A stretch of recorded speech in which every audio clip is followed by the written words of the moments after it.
Good afternoon or evening, everyone, and a very warm welcome to the politics panel of the LSE Student Union India Forum. My name is Hasti Modi, and I will be serving as your co-moderator this evening. Today, we hope to have an insightful and engaging discussion about the political perspective on formalizing the informal sector and India's pandemic response. This is in line with the main theme of our conference, which is Embrace the Change. Before we begin, I wanted to take a minute to thank everyone on the LIF team, which has organized this massive event for us this week. The LIF has an enduring legacy for serving as the largest student-led India-centric conference in the UK. And this year, we are proud to be providing both international and domestic students an avenue to engage with truly inspirational Indian personalities from various industries. Speaking of inspirational Indian personalities, I would like to introduce our seriously impressive panel for today. Mr. Jaiveer Shergill. Mr. Shergill is a practicing lawyer in the Supreme Court of India and the youngest spokesperson and national media panelist of the Indian National Congress. He has been instrumental in voicing various economic and social issues in the media, including but not limited to foreign direct investment, depleted conditions of school in Punjab, alarming drug use, and women's safety. Mr. Nalin Kohli. Mr. Kohli is the official spokesperson of the Bharatiya Janata Party. He is a practicing advocate and an additional advocate general representing the government of Assam at the Supreme Court of India. He has also served in the Ministry of Rural Development, during which he worked extensively for combating poverty and enhancing development. Mrs. Priyanka Chaturvedi. Mrs. Chaturvedi is currently serving as the Member of Parliament Rajya Sabha from Maharashtra and is also the Deputy Leader of Sena. She is also a member of the Standing Committee of Commerce and a member of Consultative Committee of Ministry of External Affairs. She is a trustee of 2 NGOs and she works extensively to promote children's education, women's empowerment, and health. Mr. Saurabh Bharadwaj. Mr. Bharadwaj is an engineer and lawyer by profession, and he is the national spokesperson of the Aadmi party. He has also served as a cabinet minister in the government of Delhi, heading food and supply, transport, environment, and general administration ministries. He has also been actively contributing to social service. Now I'd like to introduce our moderator for this evening, Professor Vanessa Rubio Marquez. Professor Vanessa has had a 25-year-long career in Mexico's public service, including serving as a senator and the first woman in history to be a Deputy Minister of Finance, Social Development, and Foreign Affairs. She has represented Mexico in various international fora, including the UN, the IMF, and the World Bank. She is a professor in practice at the School of Public Policy at LSE. Before opening the floor to discussion, just wanted to point out some quick housekeeping notes. Since this is an online webinar, we might have some internet connectivity issues, but be assured that our team would ensure that the panel discussion runs smoothly. We aim to have Professor Vanessa moderate the discussion for about an hour, and then we will open the floor to audience questions for 20 to 30 minutes. The audience can send in questions through the chat box, which I will constantly monitor and pick out the most relevant questions to ask. If you have a question targeted towards a specific panelist, please mention their names. And now, without any further delay, I would like to turn it over to Professor Vanessa. Also, I just wanted to mention that Mr. Nalin Kohli might be joining 5 minutes late. All over to you, Professor Vanessa. Thank you so much, dear Hasti. I am really humbled to be here today with 4 personalities from the political spectrum in India. I think what we have put forward today is exactly what the LSE Student Union India Forum is all about, and it's about students putting together these kind of discussions, these kind of panels, so our community can benefit from all of your perspectives, all of your different angles for their analysis and for their own building their own mindset on this very relevant issue that they choose to discuss today. How do we make the informal sector formal? I would like to thank you for considering me as a moderator. Thank you, Hasti. Thank you, Tambi. Thank you, Josh. And thank you to the rest of the LSE SU India Forum for this possibility. Just before we get into the substance, I would like to kindly ask our panelists to be mindful of the fact that in the first round, you would have 6 minutes to make your first presentation. After those 6 minutes, I will raise this pink flag to you, just so I am not intrusive, but you know that you've already reached the 6 minutes, so you will have an extra minute to wrap up. And after listening to the 4 of you, we will again make some questions and make some conclusions on what you have mentioned so far, and then engage in a second series of discussions and comments from your part, together with the participation from those who are listening and from all of the students that are following this event. So just very, very relevant issue as well. It's only one person speaking at the time. And if at any time you wish to comment on something your fellow panelist has just mentioned, I can also give the word to you if you ask for it. So without any further housekeeping issues, why we want to tackle informality. Informality is a problem that is there in both developed and developing world, but I think it's quite a particular challenge for developing economies. I come from Mexico, I come from Latin America. In Mexico, 50% of the people that are working are doing so in the informal sector. It has been one of the most historic challenges, structural challenges in the economies in Latin America that actually played as a vulnerability in the current dual context crisis, both the pandemic, but also the economic crisis that followed. So I guess most of all, informality means low wages. It means no social security. It means more labor insecurity.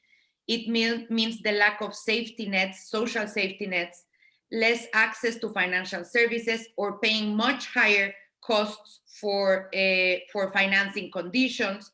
It creates tax distortions. It creates a smaller tax base. So it's always in the mind of policymakers that it's better a job than no job at all. And that's obviously a maximum that we might all agree with. But at the end, the fact that the numbers of informality are still there as a structural problem of the economy and of Indian society, I guess it makes worth to deepen on the causes that arise from it. How can we address the problem? So I would love to hear your initial thoughts on how to tackle this evident problem that accounts for 2/3 of the manufacturing jobs in India, and as much as, depending on the source, 80 or 90% of the total workforce. Is it strict regulations that hinder informality?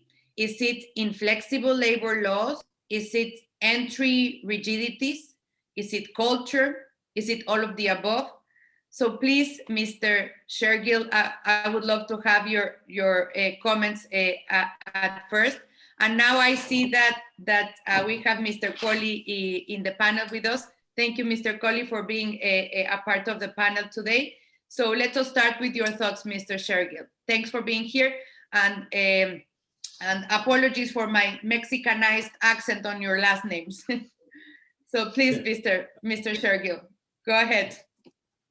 Thank you, Professor, and one humble request to the folded hands that my initial greetings may not be counted in my allocated 6 minutes. And I've had the fortune of being in Mexico, where my name is most probably pronounced as Javier instead of Jaiveer. Since going to school in Berkeley, I have a lot of friends from Mexico. It's an absolute pleasure, an honor. LSE as a school, I've only glanced or gazed standing on the Holborn Street in London, where I go for my work. Never had either the merit or the qualification to get an admission there. So I'm really happy to get an opportunity to interact with the students of LSE. My fellow panelists, very good evening to them. Mr. Nalin Kohli, a friend from the bar. We are both practicing lawyers. He's a respectable sparring partner. We spar with each other in heated arguments. Priyanka, a former colleague, a good friend, and now a trusted ally.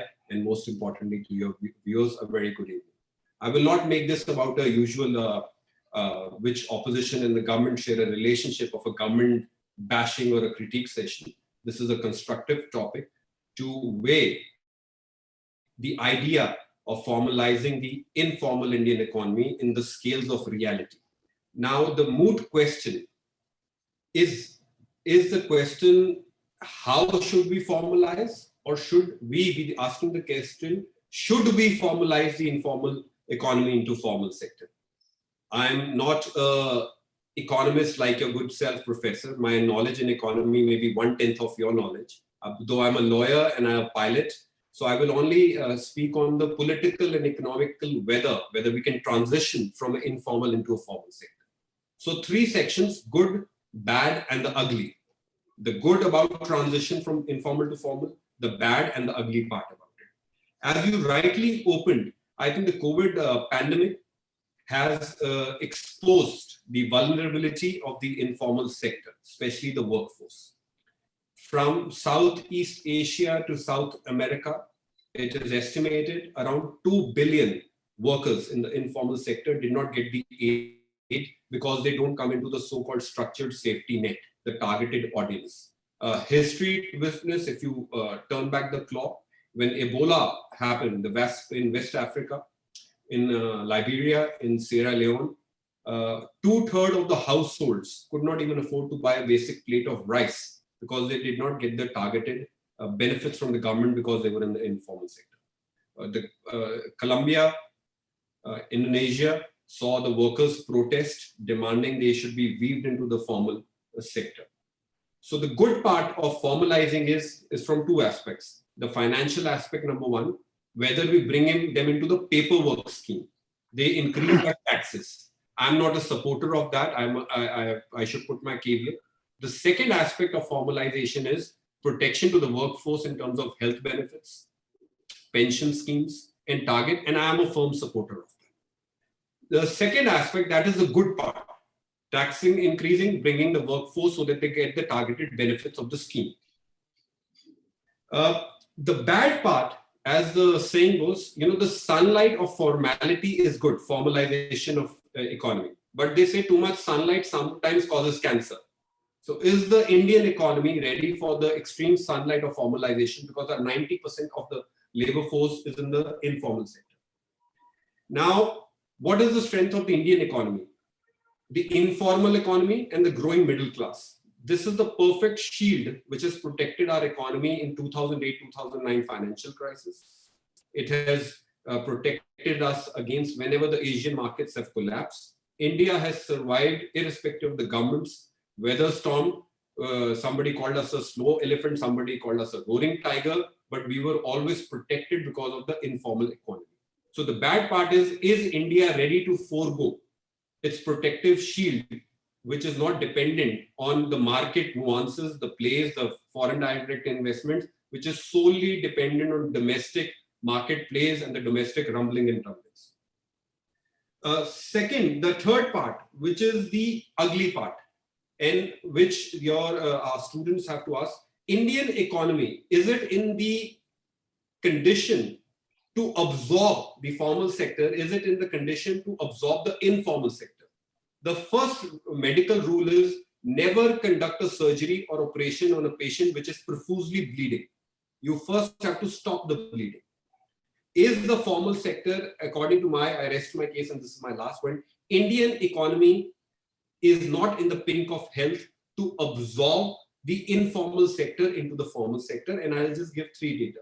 we have a federation here, a data society called the Indian Staffing Federation, which predicted 7 million jobs will transition from informal to formal between 2018 to 2021.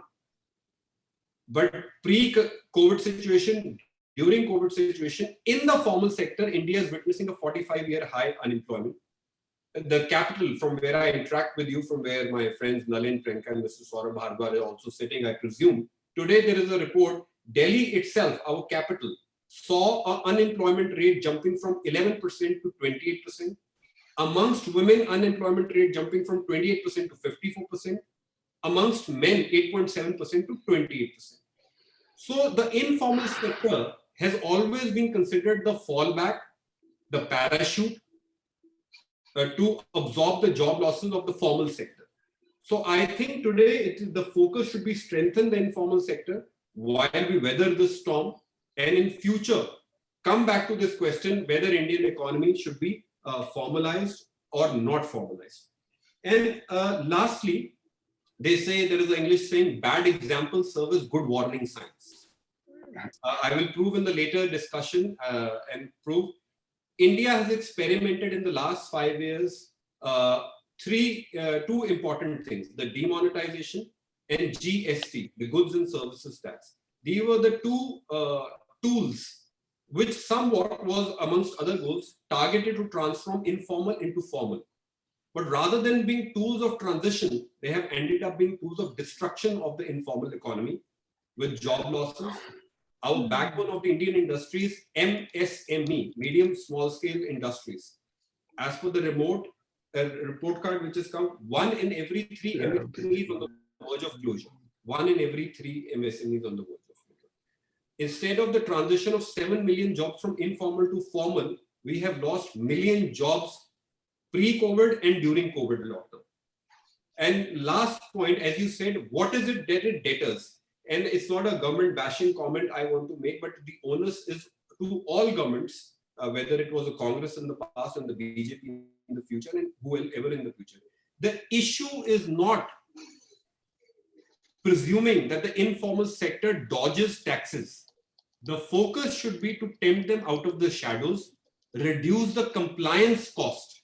The biggest deterrence is compliance with the regulatory framework. And I am saying it is not an overnight phenomenon. It has happened in the past, it's continuing. I'll give you a small example, your viewers. For one small factory to register, last comment, it needs 12 licenses, 27 construction permits, 243 hours in a year it goes in filing taxes.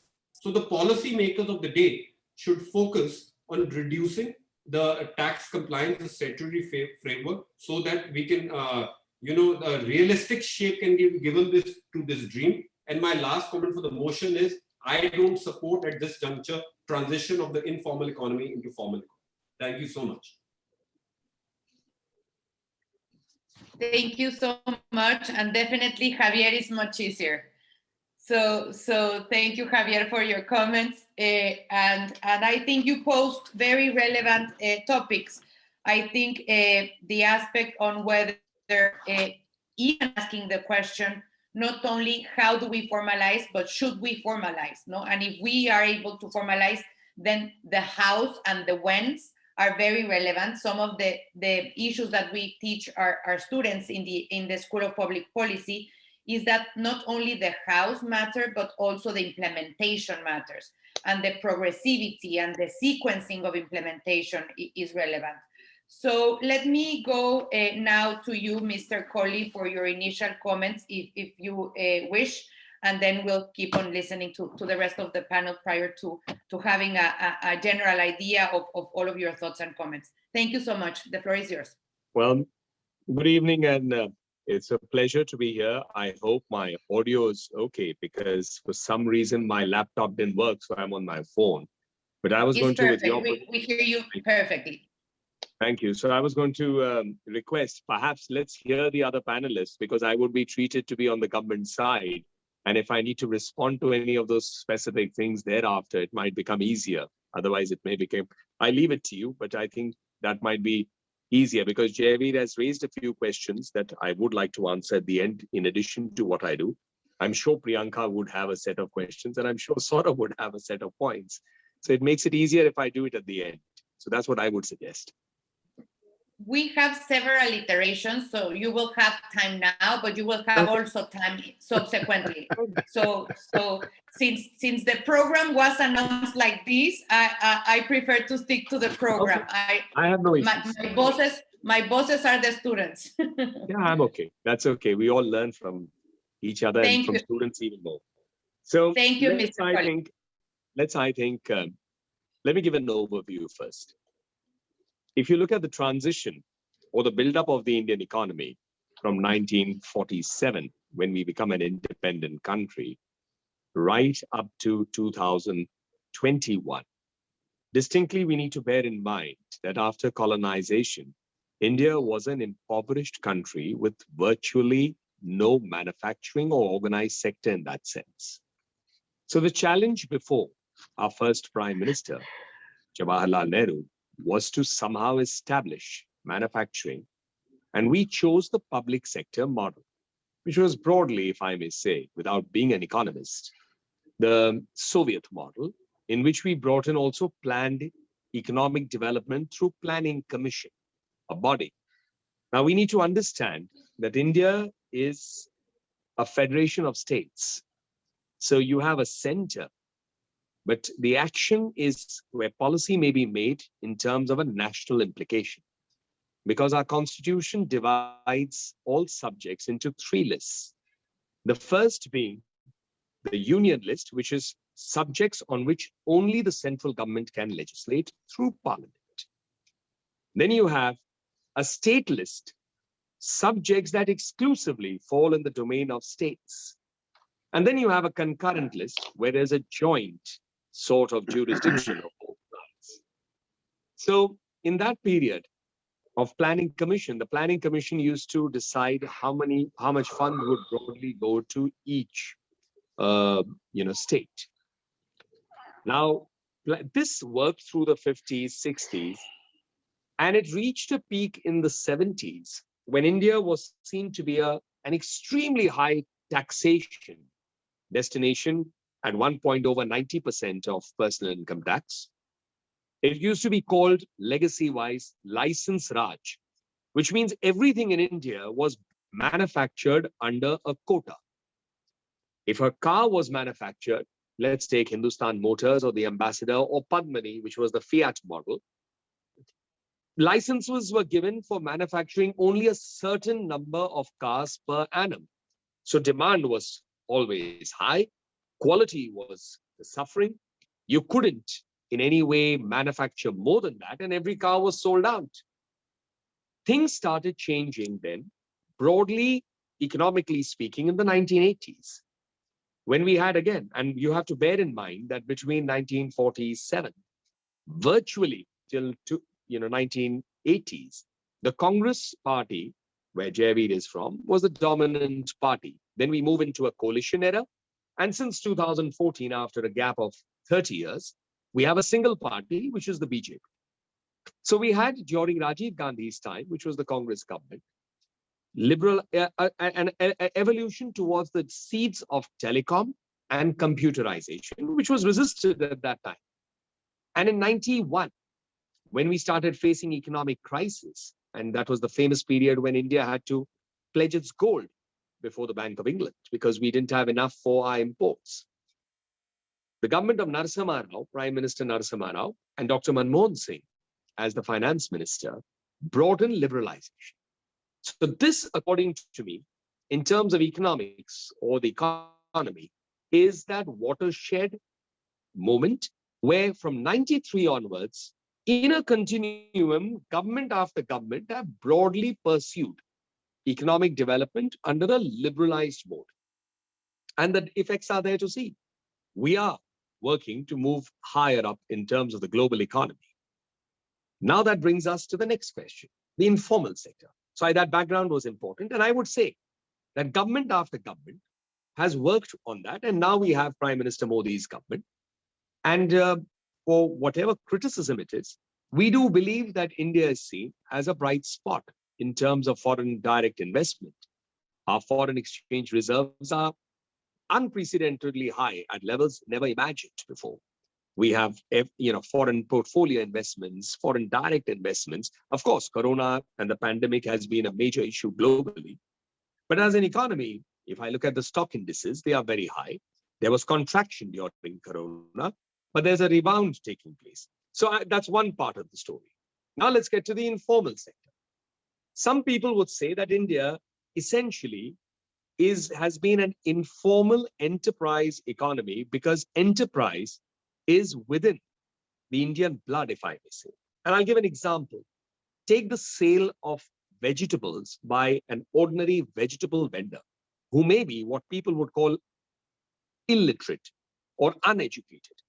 My, of course, point of view is that people may not be formally literate, but they are sometimes more educated, because education does not need to necessarily have anything to do with literacy.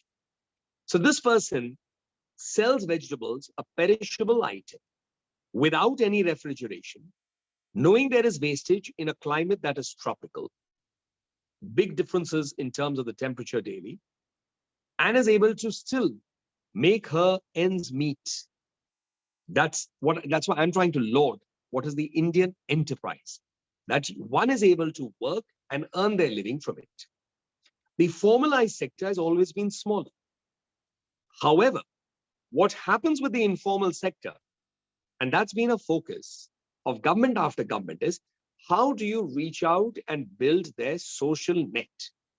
Because they do not have enough disposable income, and nor do they have the means sometimes to be able to take care of themselves with basic food grain or hospitalization, etc. So the original approach over the 50s, 60s, 70s, 80s was a centralized way of schemes. What has changed since 2014 in Prime Minister Modi's government is trying to reach the beneficiaries directly and making the use of technology. So globally, there has been talk of issues like DBT, which is the direct benefit transfer, so that money goes directly into the intended beneficiary's account. So in India, that was achieved through what is called the trilogy of JAM, J-A-M. J was financial inclusion, or the creation of accounts, including zero balance accounts for the poorest of the poor. So this happened between 2014 and 17, when 420 million accounts were opened. A large part as zero balance originally, but today several $1 billion worth of money is there, small in amounts saved by these people.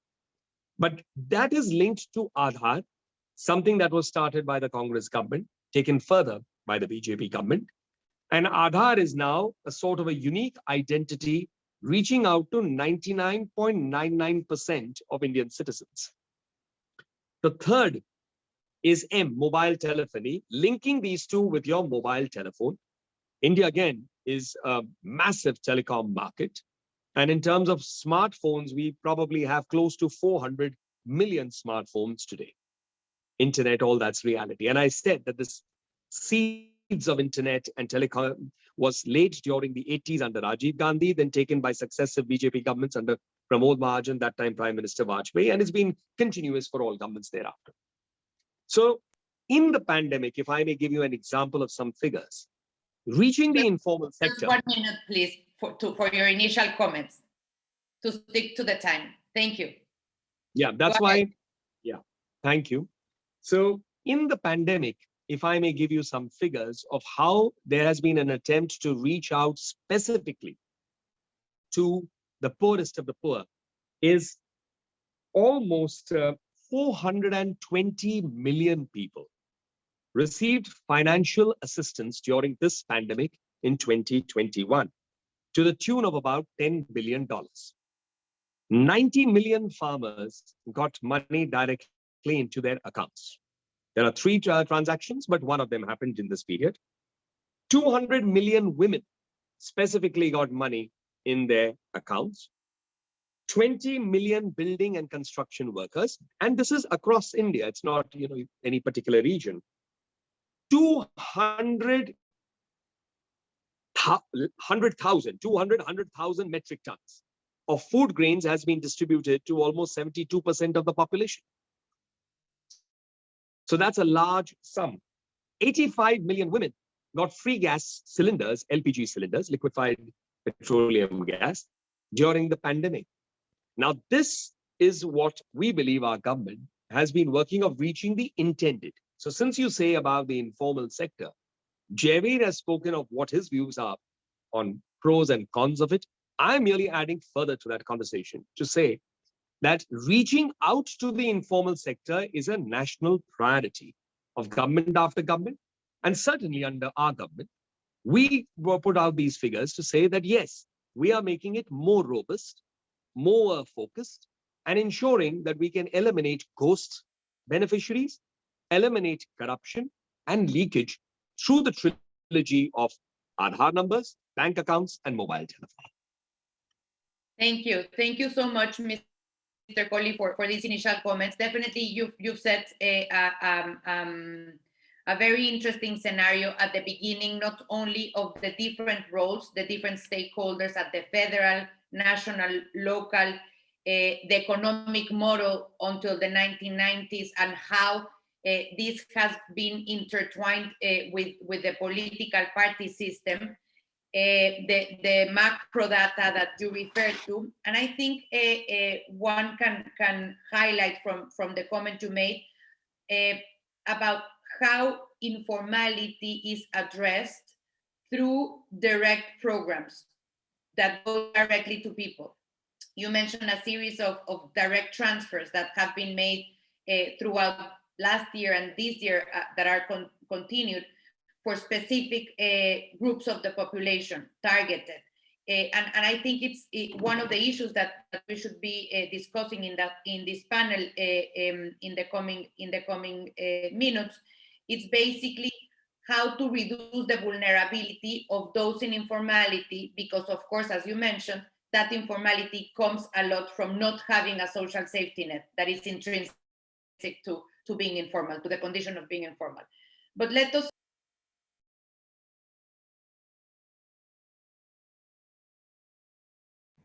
Sorry, I muted. So now we move forward to Mrs. Chaturvedi. Please, Ms. Chaturvedi, we look forward to your comments.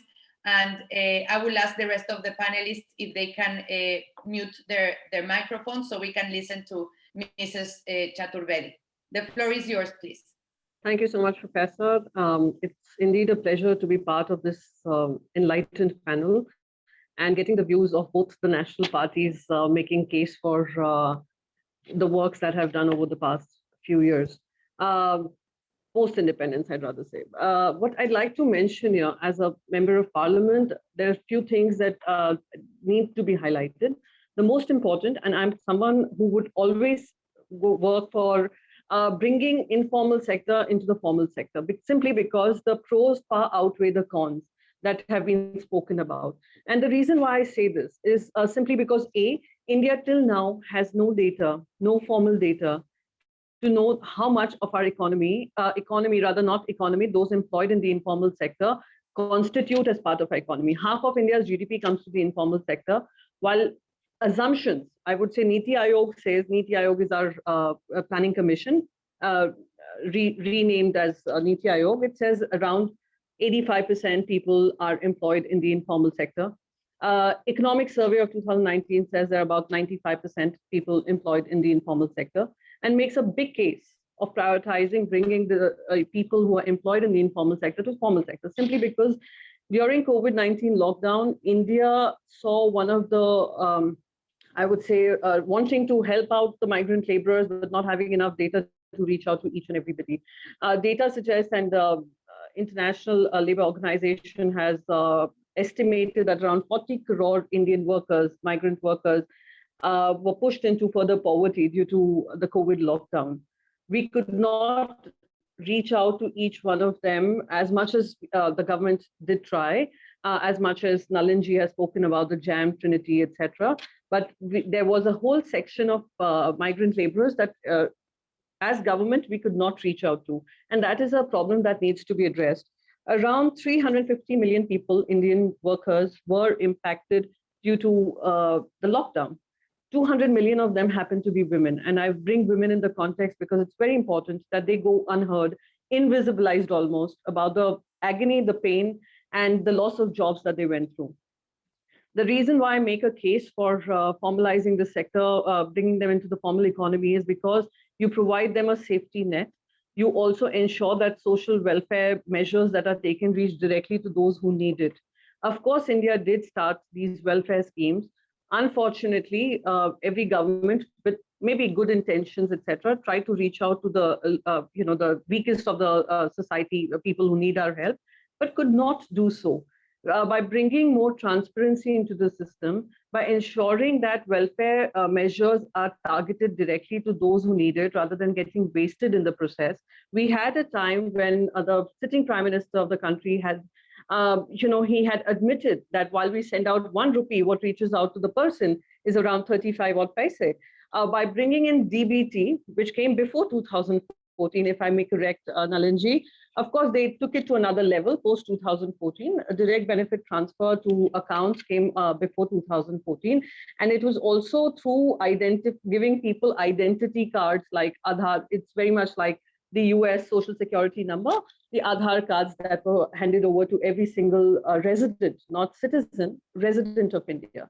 So that also brought in a lot more transparency in the system.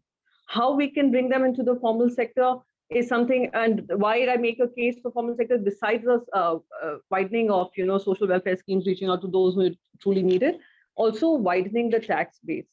As much as we make a case for welfare schemes, etc., we also need to understand there is a whole lot of people who go without paying income tax, where they do come under these brackets, especially small businesses.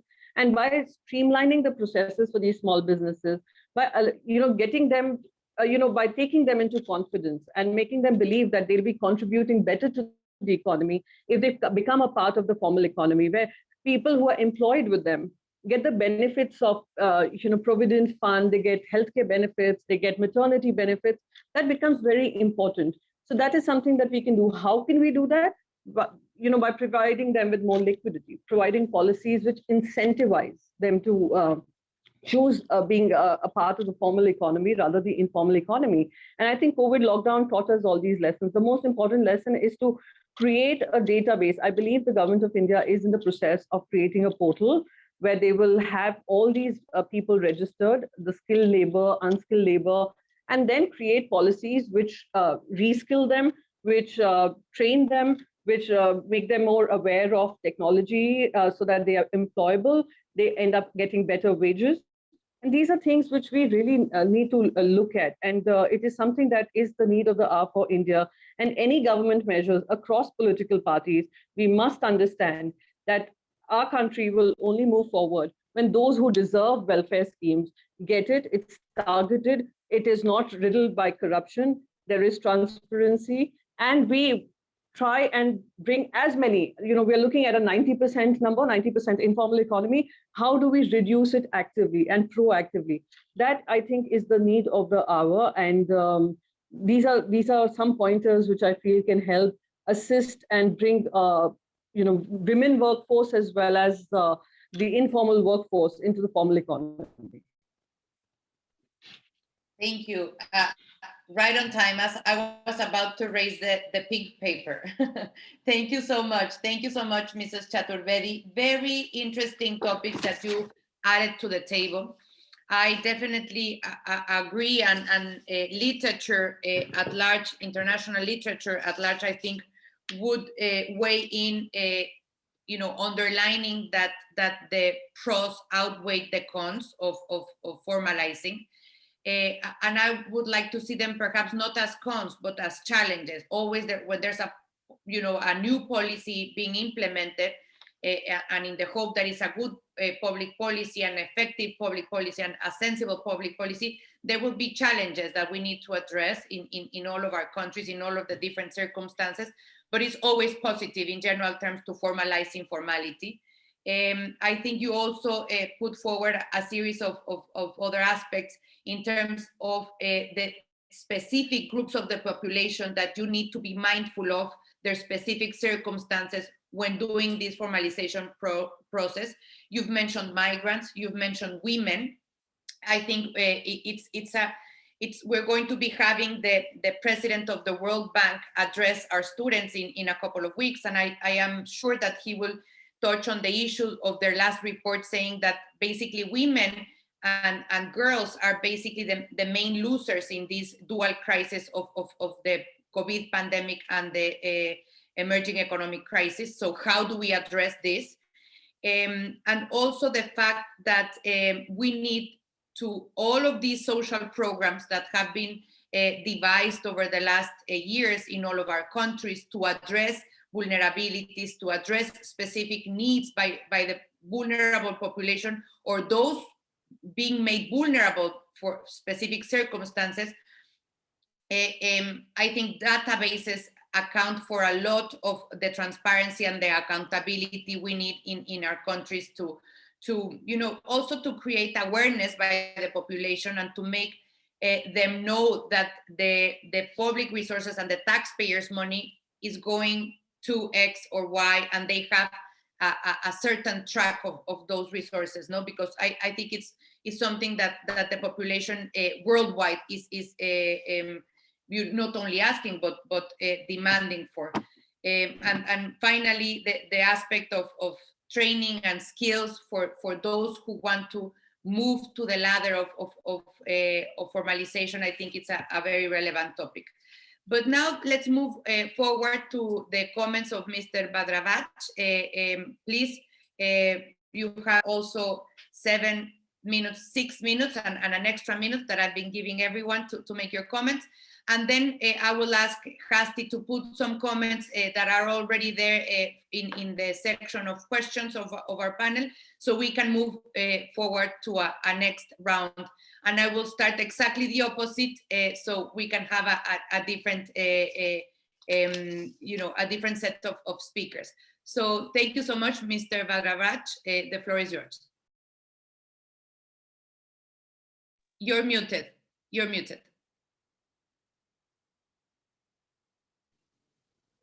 Here you are. Thank you. Okay, thank you so much. And I'm not an economist, and I don't know why you called me to this panel. And I thought it's a political discussion, but I think it's a very serious economic discussion happening here. So I'm very thankful that I've been given the chance last to speak on it, so that I could get a lot of points from my fellow panelists, especially Priyanka ji, Jaiveer, Shergill, and Nalin, Kohli ji. And I can just tell you my experience as an elected representative, because being frank, I'm not an economist, I'm a science student, so I don't understand economics very well. What I see in India is that— Let me just jump in just to make a clarification. You are perfectly right. All of you were considered relating your backgrounds, and we represent the School of Public Policy. So we are part of the London School of Economics, but we are the School of Public Policy. So our students are very willing to listen to all of your perspectives in the political side and the public policy side. So more than welcome, and very glad to have you here. Thank you. Okay. So as I say from my experience of a public representative or an elected representative, what I believe is that most of us in India are part of an informal sector. And I believe the ILO report says that 81% of Indians are engaged in informal sectors, and almost 5 to 6% of us are in the formal sector. So obviously, everybody wants to move from the informal sector to the formal sector, but there are a lot of complications, and there are a lot of problems. I believe that formal sector engagement is directly related with the educational qualification and the literacy rate in a country. And I believe people who are well educated, people who have a college degree or a postgraduate degree, mostly have a brighter chance to get engaged into a formal sector. But if we talk about India, I think we still have high illiteracy rate, and we don't have so many people who are ready to join a formal sector. And I think governments are responsible for this, and probably we can do better from now on. And from what I have gathered from the experience post COVID, is that for times like these, people pray that they were part of a formal sector, because what has happened to people who are part of informal sector is they have not just lost jobs, they've lost everything around it. They don't have jobs, so they don't have money to pay their rents.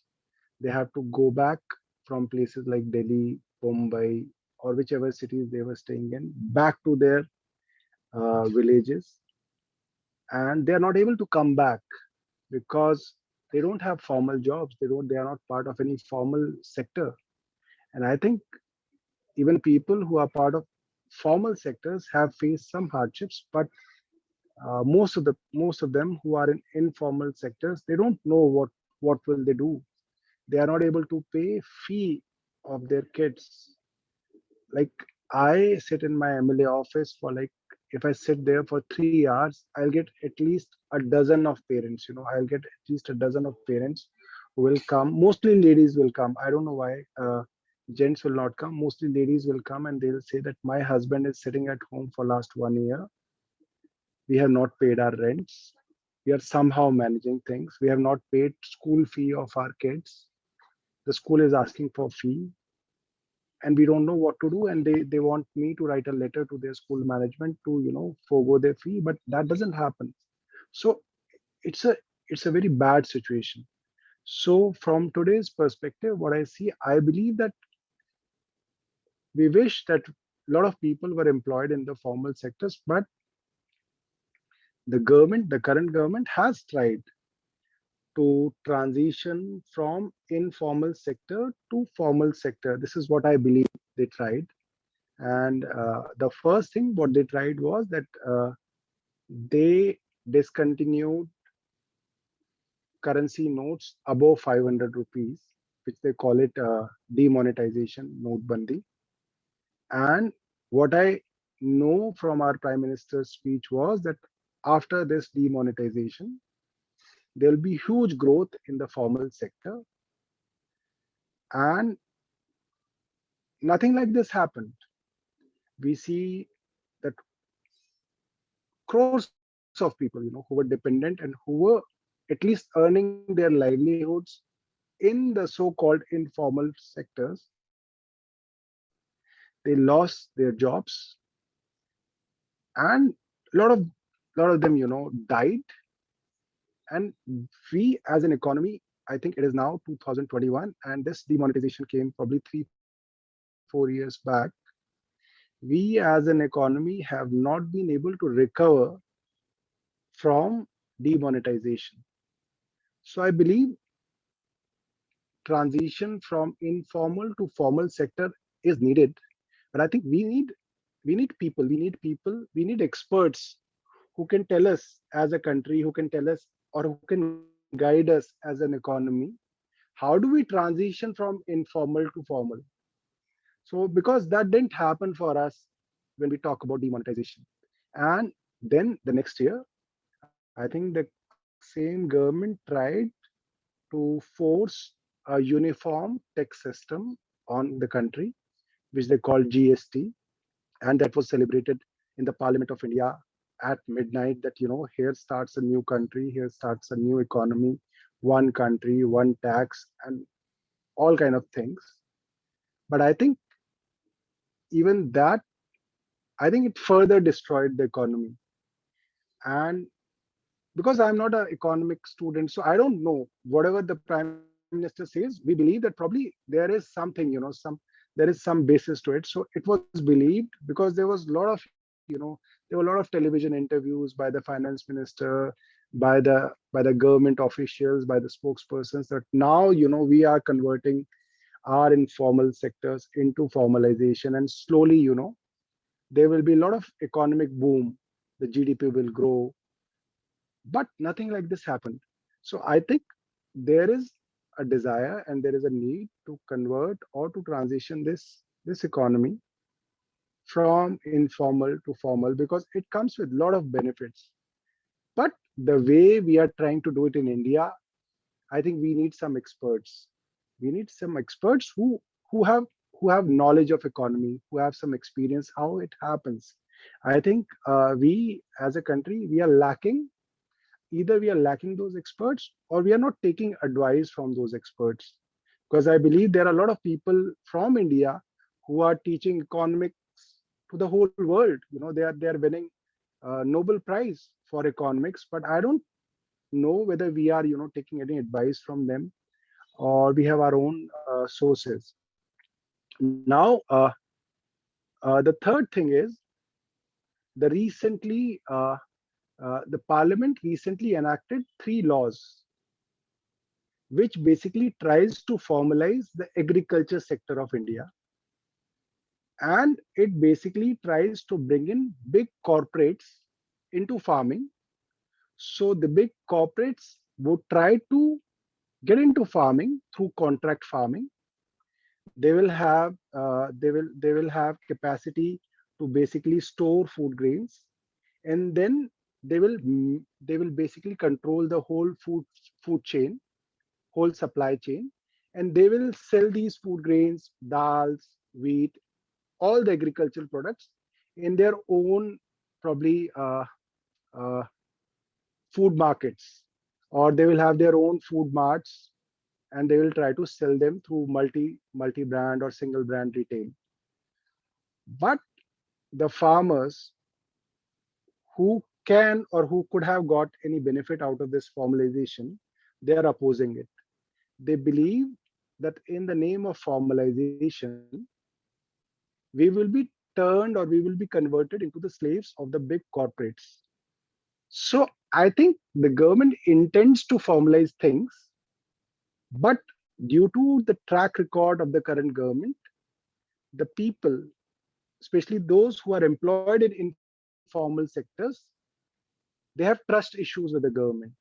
So I'm sure the government has to reach out to them, build trust, so that they can agree to the fact that yes, this government is trying to do something for us. It is not like a demonetization thing or a GST thing that which will further destroy economy, which will further destroy the informal sector.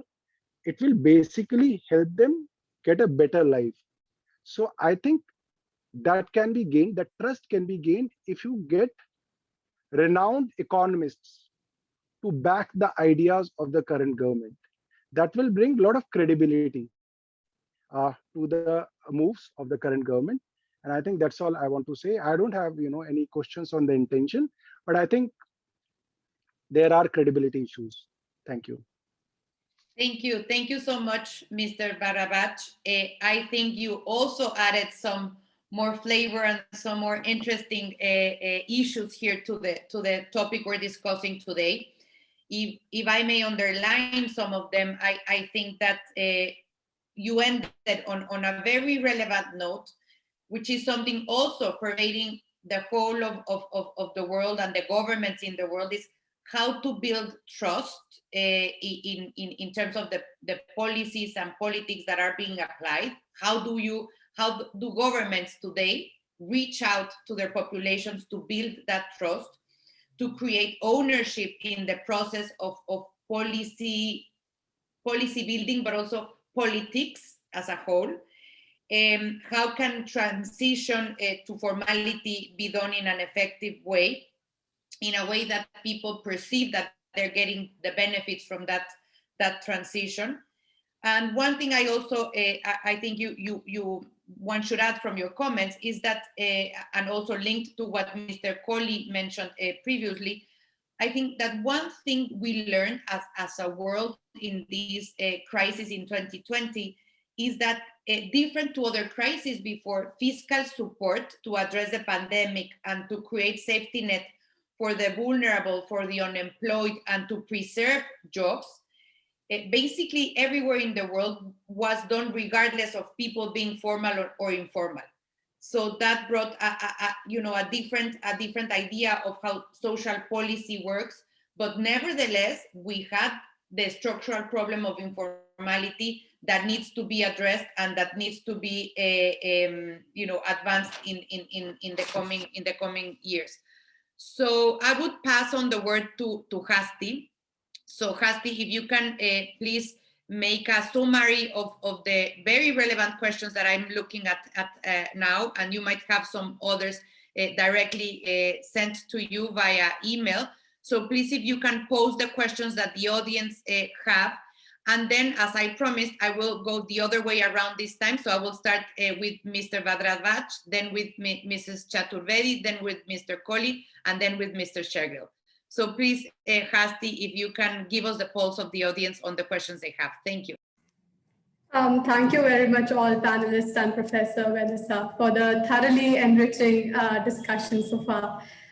We've had a lot of questions in the chat box. I'd like to first pick a question from Satwak Desai, as he's outlining a question which is similar to the rest. He's asking this to all panelists, it's open for all, and he wants to know whether how is aggressive privatization that is happening right now will have its impact on informal sector economy, and how do we tackle the same? Any panelist who would? If you can make all of them hasty, and then I will pass the word to them so they can answer to the ones they feel that they want to direct more. Okay. The second question is for Mr. Shergill. It is on his views of not formalizing the informal sector. How do you envision extending support to the migrant workers, and how do you envision to ensure that the chaos that happened during the COVID-19 crisis immediately after the lockdown would not happen in near future if we do not formalize the informal sector? And the last question is addressed to Mr. Kohli on his views about the impact of jobs and impacts of job in MSMEs due to demonetization, and what does he really think about the V-shaped recovery that is happening right now? Thank you. I pass on over to you. Thank you so much, dear Hasti, and please to our dear panelists, feel free to make comments on these three questions, regardless to whom they were directed for.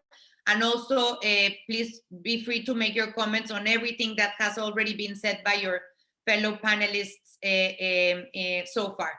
So I'll start with you again, Mr. Bharadwaj. Please, can you share your... since I want to be as transparent as possible, I started, one way at the beginning, and now I'm going the other way around. If you feel comfortable to share your views at this point, yes, please do so. First of all, one second. Now we hear you. Now. Okay, just a second. Can you hear me? But I cannot hear you. Can you hear me? We can hear you very well. Okay. Can you hear me? Test 1, 2, 3. Hello? Yes, perfect. We can hear you. Okay. So thank you, Professor Vanessa. And it is really refreshing to deal with a moderator who is really acting like a moderator, because in India, usually the moderators who come on the TV news channels, they basically belong to the government side. So we are not used to a moderator who is giving ample time to us to talk about it. So we are, it's a pleasant surprise for us. And whatever I had about this informal sector versus formal sector, I have told. If you have a question, you can ask. There were questions asked by the students. I guess one of them can be linked to your comments, and perhaps we can have your thoughts on it. Private, you're talking about selling things to the private sector? Yeah, it's that, but also like the privatization. So I think selling the public sector, selling the good public sector companies to the private sector has nothing to do with formalization, because anyways people who were working in the public sectors were part of formal employment. So it has nothing to do with converting or transitioning a set of people into formal sector. Basically, it is directly linked with the government's greed that they want to sell off all the good performing public sectors. And I think most of these deals are being done with the corporate friends of the government. And I think they are being sold because this government is run by handful of corporates, and I think they want to just pay back to them.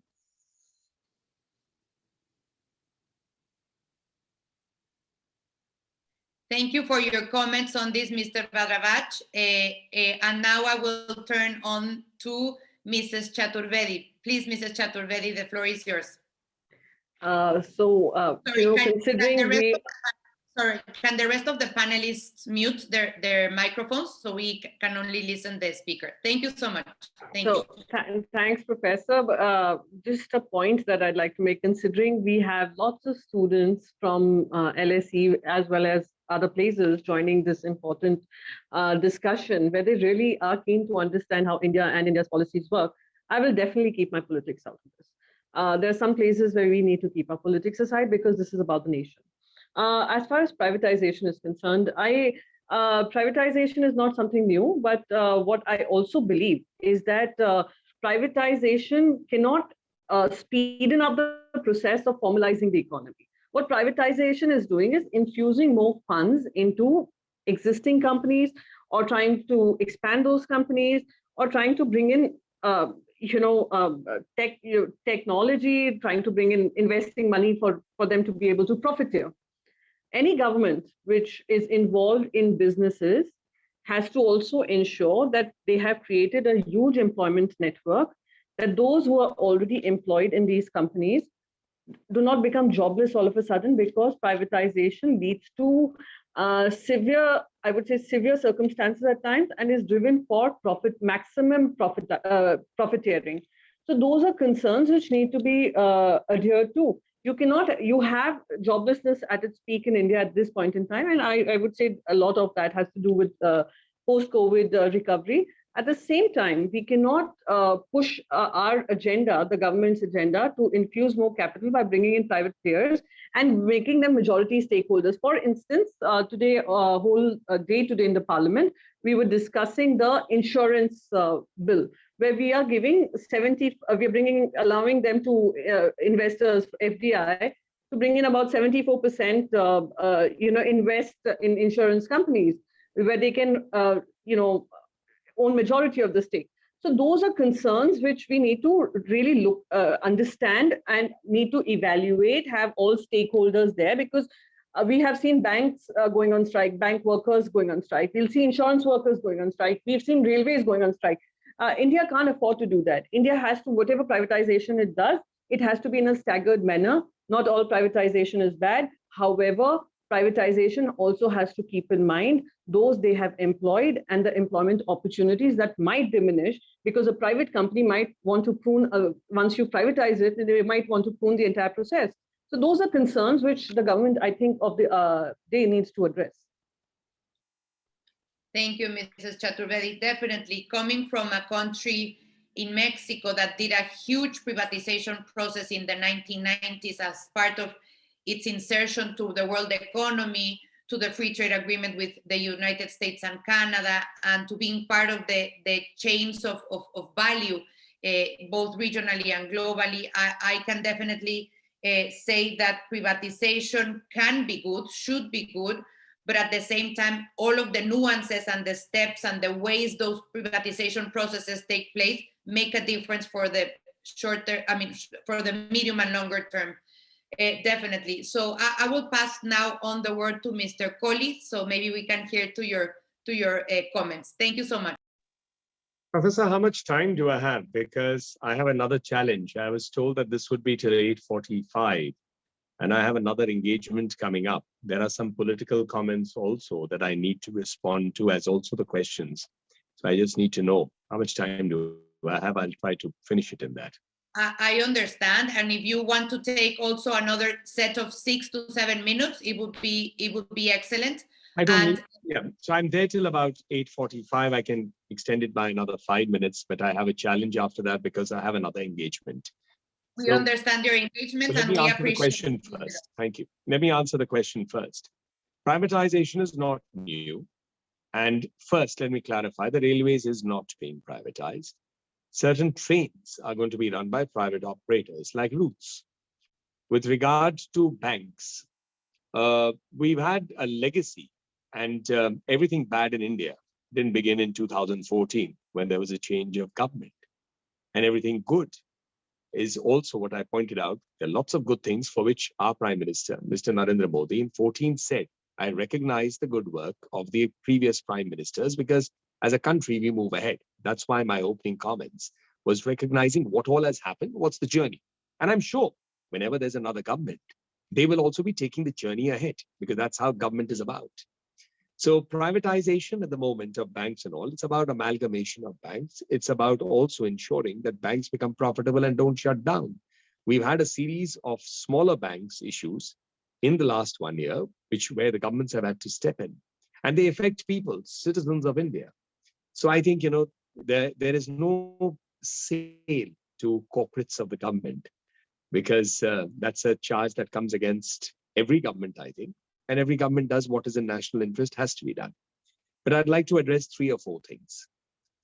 My limited understanding in the political field, directly of being involved for about 2 decades and about 2 decades and a decade and a half before that as a media person, is that we have one barometer to test or gauge the citizens' trust in a government. That's an election. Elections are the only barometer in a democracy that we know. It's the celebration of democracy, but it's the only barometer. Governments that have the trust of people win elections. Governments that don't have the trust lose. And every political party wins and loses elections. The BJP has won many elections in the last 5-7 years, has lost also some.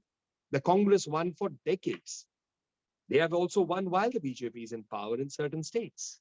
That's how it is. The Shiv Sena was our ally. Today, they are on the other side with the Congress. That's democracy. So let's pick up demonetization. It happened in November 2016. The largest state in India is Uttar Pradesh with a population of only 230 million people. It went to elections in 2017. And the BJP got the biggest mandate in the history of India of the maximum seats any party took in Uttar Pradesh. Let's say the BJP has done badly, as some political opponents would say.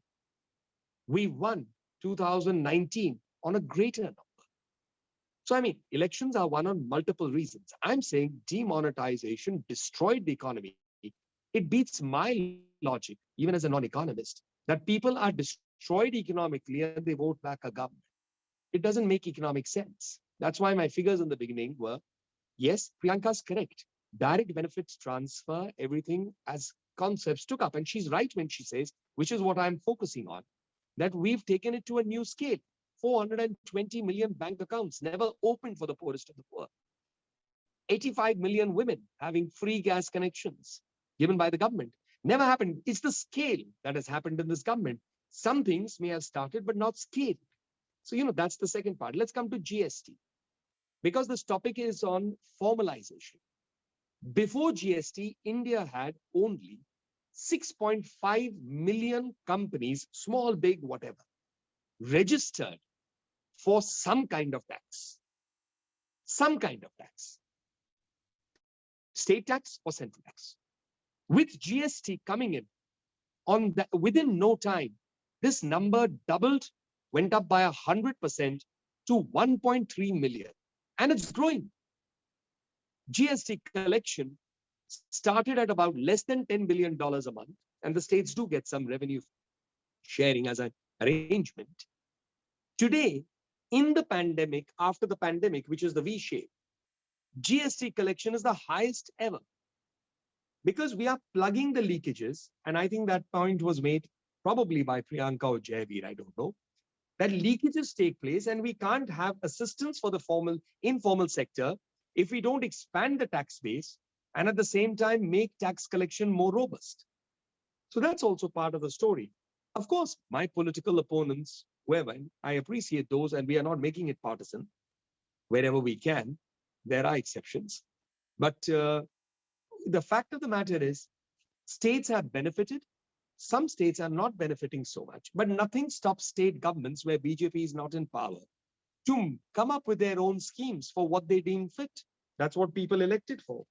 And my final thing is on the farmers' comment, specifically to the Mr. Bharadwaj, that to me, it beats every logic that after the parliament passed the farm laws, the Delhi government of the Aam Aadmi Party notified that laws and then went exactly against it. Now that's our politics. And I don't think if you wish to have another panel on politics, I'm sure all of us will come back with different hats. But today I thought I must at least answer some of those questions and not allow something to go unanswered lest someone feels I didn't address it.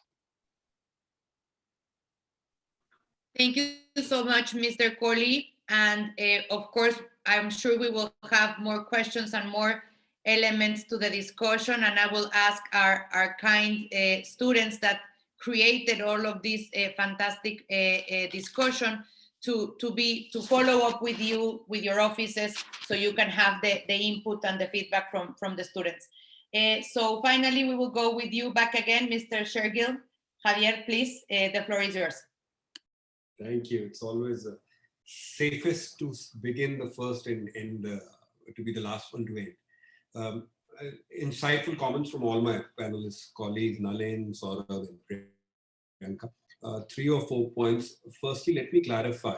I think there is a consensus on the panel that the formalization, as we see definition of the informal economy, is vital to bring the worker labor force into the security net.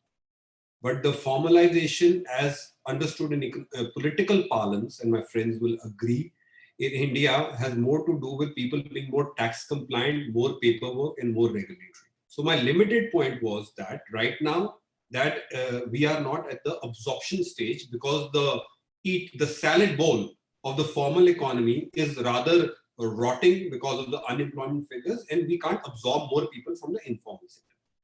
Priyanka makes a valid point about use of data. And there's a question also that if you don't have the data, how do you give the benefits? Nalin, who's a fellow lawyer, and he would appreciate that India in 1948, 1 year after independence, had the Employee State Insurance Act. 5 years after independence, we had the Employee Provident Fund Act of 1952. Both these laws were targeted to put money or give benefits to millions of factory workers who are not in the formal net. So India as a nation is no dearth of laws to benefit the informal sector. The devil and the God both lie in the implementation. So migrant laborers can well be documented. There is Aadhaar, there are insurance schemes. The problem in our nation is majority of the formal sector employs in the most informal way. In 2018 and 19, the labor survey report of this nation, there is a myth that formals are more privileged than informal. 2018-19 labor report, 70% of the salaried class in the formal sector, don't have written contracts. We are the privileged few. Formal sector workforce is recognized on 3 parameters: written contract, paid leave, social benefits. It is the government report, 70% of the formal sector workforce does not have written contracts.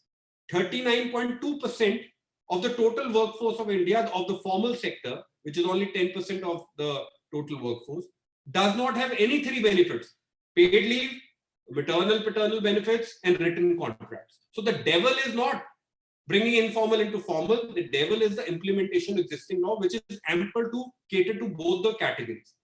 Number 3, we are trained spokespersons, all of us. Nalin, me, Priyanka, and Saurabh, we are trained to make a point and flip our points depending on the gallery and the stadium we are playing. Nalin is a fair man who said, true barometer is the election. And if the people trust you in the vote, that means everything is hunky-dory and the verdict. His colleagues, on every given day, and not him, his colleagues and seniors, every day accused of the Congress party not doing anything for the nation for the past 70 years, and still forgetting that it is the nation which voted the Congress party. So if it is the true barometer, then the Congress, as per his, submission, won the trust, served the nation. Yes, in politics, someday you're the pigeon, someday you're the statue. That changes, and I'm sure those scenarios will change very soon.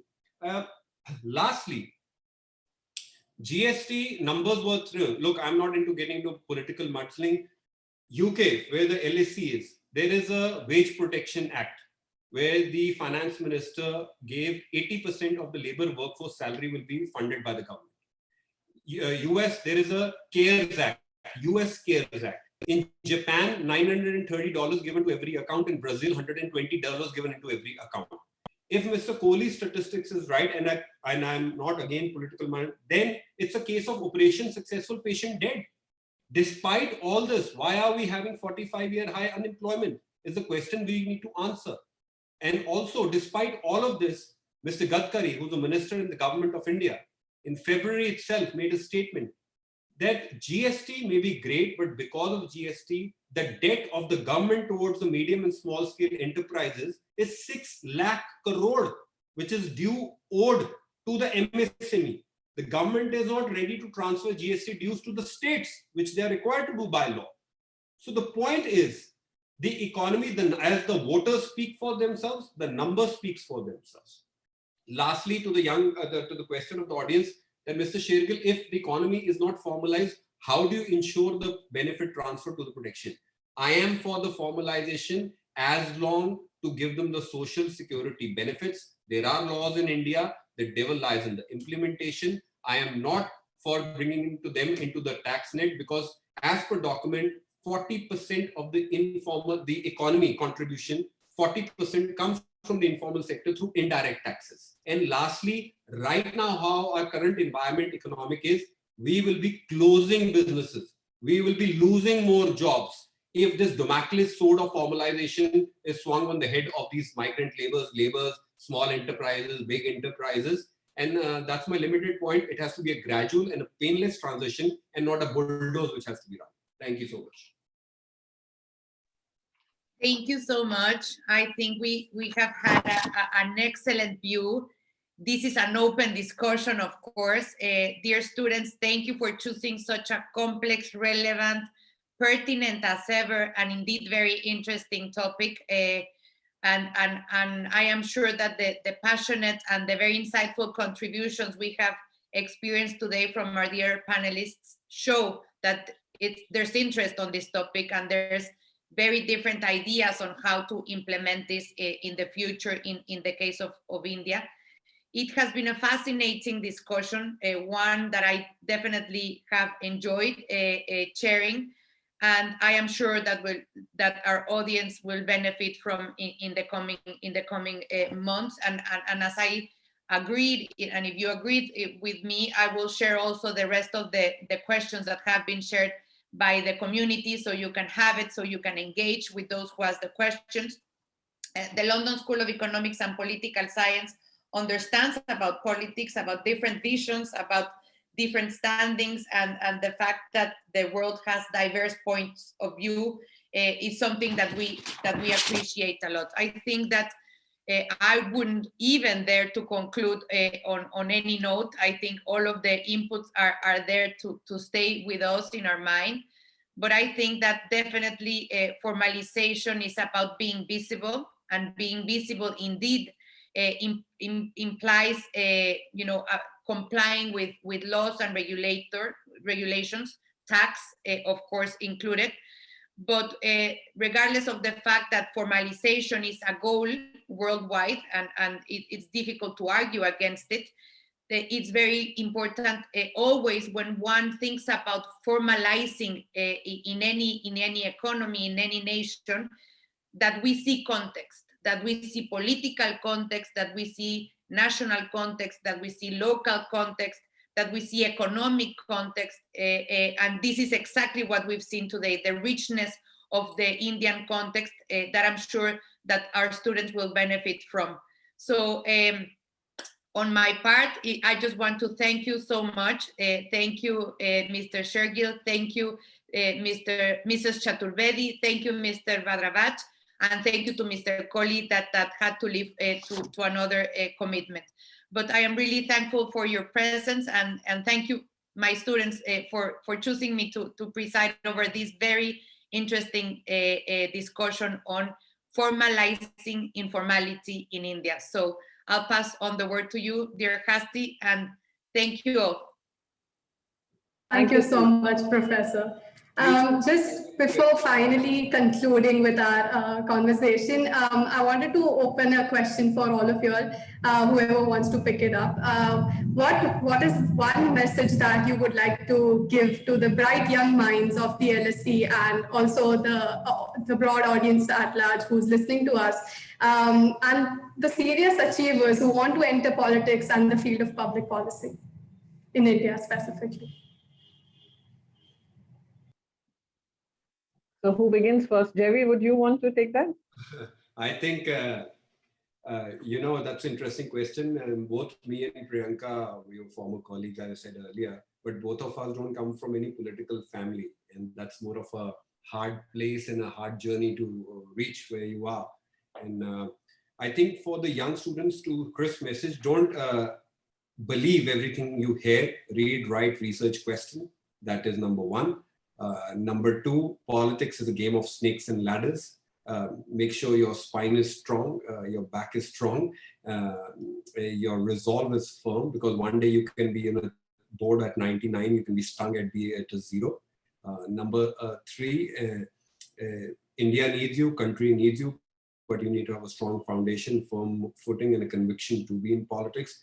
And lastly, my favorite topic, and I know it's Priyanka's also favorite topic, India, unfortunately, is becoming a case of a young nation and an aging parliament. Only 8%, when we first got independence, because Priyanka sits in the parliament and she'll support it, when India first got independent, there were 164 member parliaments under the age of 40.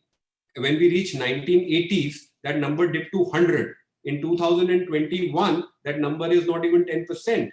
And by the time next election comes, I will be 41, really out of the 40 category. So my thing is, I think we should give more representation, irrespective of the new parliament building is coming up. The seats have increased twice. I sincerely believe there should be a reservation for people below 40, a chance to contest. Again, not saying selfishly, as I said, I'll be 41 next time around.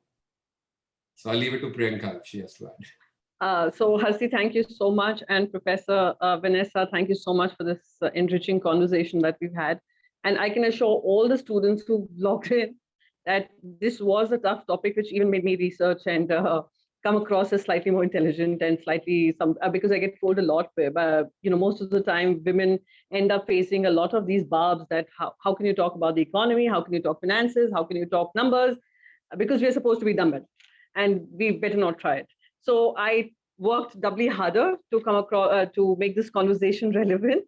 I would want to tell everyone who's logged in that young India needs young Indians, not in every corner of the world, but contributing towards India's growth story.